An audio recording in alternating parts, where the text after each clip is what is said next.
Hi everyone, Lee here from Pedalboards today. Welcome once again to the news. This week's been mental. Like, it's almost like numb. Three of the biggest companies in the world have just thought, yeah, let's drop some stuff today. Why? Must be quite like good for sales or something to drop stuff this week. Who knows? Well, they do, obviously. Right, let's get into what we've got. So, first up, we have evenly the biggest news this week, along with something else we'll mention later, the Strymon Night Sky. So what's special about this? Well, as you can see, it's a very complex reverb pedal. You can control not just the reverb coming out of the note, but the reverb going into the note. You can control it, as you can see, the mod.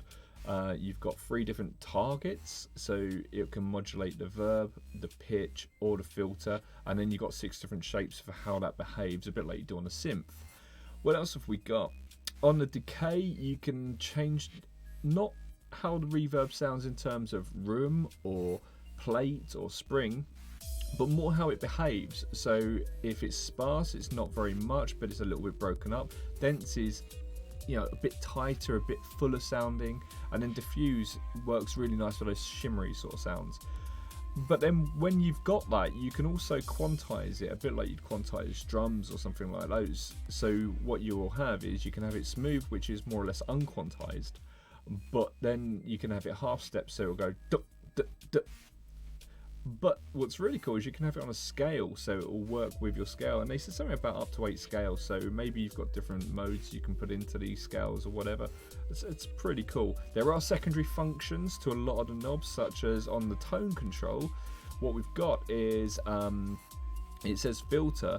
One of the secondary functions is the ability to change the Q on the filter. So if you put it really tight, or you know, you can change it in here. It sounds like a Y. If you put it wider, it won't.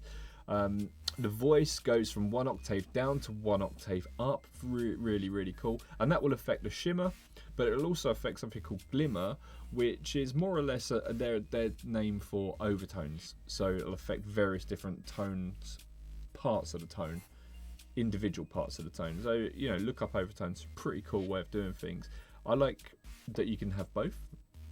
The drive is a very subtle, low clipping, soft clipping, I should say, drive. You can push it into the reverb to give it a bit more oomph, but if you want to create some really cool soundscapes, you can put it after the reverb with the post, and that sounds really cool. The drive, the mix, you can have the dry completely out, so you can just have your reverbs. At noon, you've got unity, and if you turn it all the way up, I believe it's 3 decibels of boost, so 3 dB of boost on there. The reverb, similar sort of idea, and you can just dial in as much as you want and get them. You know, you can scape it, or sculpt it, I should say, exactly how you want it. The infinite button acts like a freeze, so that's really nice. You can have your pad sort of sounds, which this is going to do really well. Extra cool on this is the sequencer. So if you kick the sequencer in, it will go da da da da da da da, or whatever you set it to, up to 8 different sequences. It sounds really groovy. Go and check out the videos on this. They are super cool. If you haven't heard of this yet, I'm glad to bring it to you. Really nice pedal. And this, we're going to see this on a lot of boards. People are going to be showing off saying, oh, I've got the new Night Sky, because I would, wouldn't you? Don't lie to me. Right, okay, next up we have something that's got a bit of a backstory to it. So we had the H9. This is the H9 Max, and the chord are exactly the same thing, but you upload different amounts of algorithms to them. So this is a multi-effects pedal, does 1 effect at a time. Very good. Pro musicians use this all over the world. It is regarded as one of the best multi-effects pedals of all time. Eventide have been making multi-effects, so they made the first sort of multi-delays and these sort of things to a very high level. So you've got the Strymon Timeline, you've got the Boss DD500. Well, way before then we had the Eventide Time Factor, I believe it was called, and these sort of pedals. And then way before then they still made other things. All of these reverb type machines have had an inbuilt algorithm called the Blackhole, and people have loved it. Again, it's not been a spring or a plate or a room reverb. It has just been a very spatial reverb, if you like, and that's why it's called the Blackhole. Now, people have been buying multiples of the H9, so it's not unusual to see a pedalboard which has 2 of these on.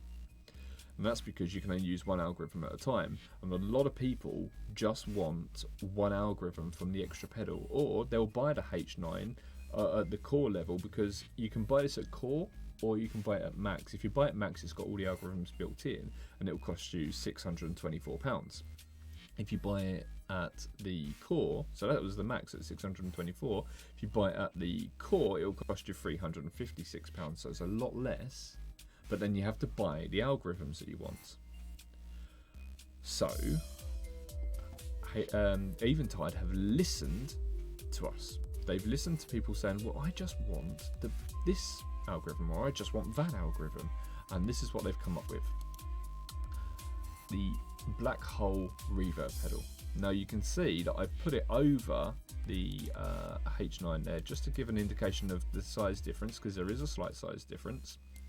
That's not to scale, but it does just show you the slight difference there. What does this do? So, it's got the classic Blackhole algorithm found on multiple previous TateFX pedals, as we've discussed. It's now a single stereo pedal. This will cost £279. Now, bear in mind, the basic core version of the H9 is £356. You can get this pedal in a plugin, so if you just want to use it for making music on your computer, you can get it in a plugin. It'll cost you £154, but you can also use the Eventide Blackhole pedal into your computer as well, and you can use it on your board as well. So, you know, there's various different price points for this if you want it. I know there's a lot there, but let's concentrate on just this pedal. What does it do? You got the 6 main controls. You have an alt function on it as well, so all the 6 controls on there have an alternative function, such as the gravity knob has a delay function to it as well. That's a bit like the Meris pedals. You've got a freeze function on it, as like we mentioned in the Strymon pedal, so that gives you the ability to create pads to play over and these sort of things, which is lovely. I've got to say, from the videos that I've been watching of this, it sounds blinding. It really does sound amazing. One of the best reverbs I've heard in ages. In terms of presets, you've got 5 presets available from the pedal itself, probably by hitting the 2 buttons together. And if you plug it in through MIDI, you will get 128 presets. So that's great if you use a switcher like the ES8 or the G2. Okay, so yeah, really good of Eventide to listen to their clients, and maybe they'll bring out more of these pedals that are based on the single algorithms. Yeah, it's pretty cool. Okay, what have we got next? Our friend over at TateFX, he a small pedal builder in the UK, boutique pedals, really good stuff.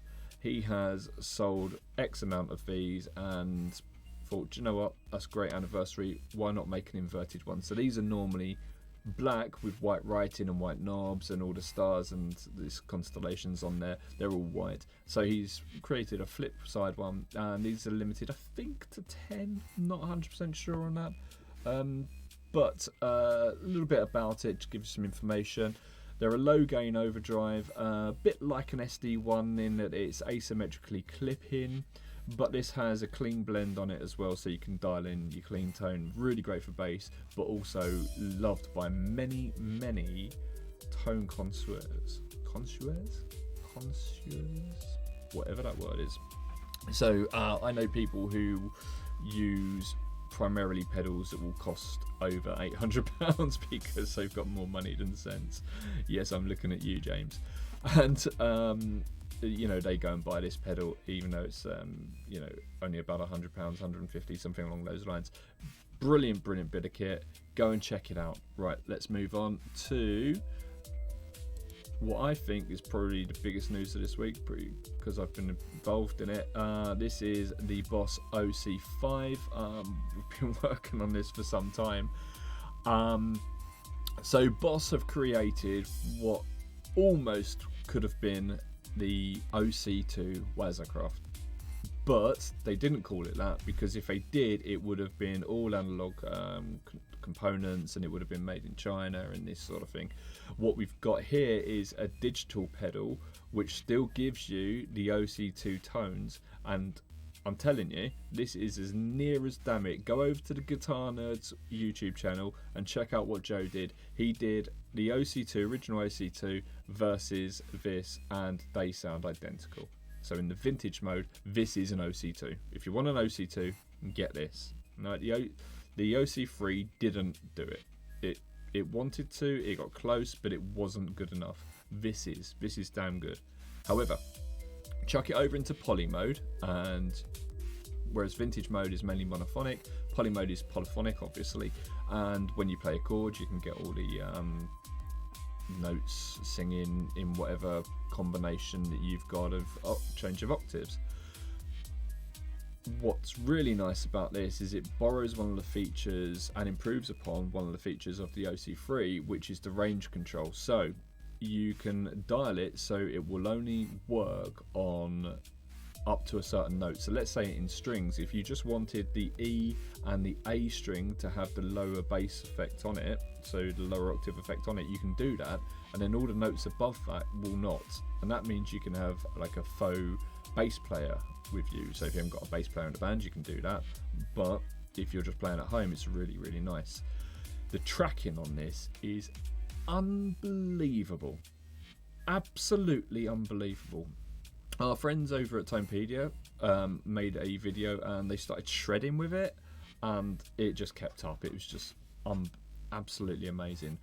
What I'm gonna encourage you to do is go over to this, which is the Tonepedia player that we made for it. I'll link it in the bottom.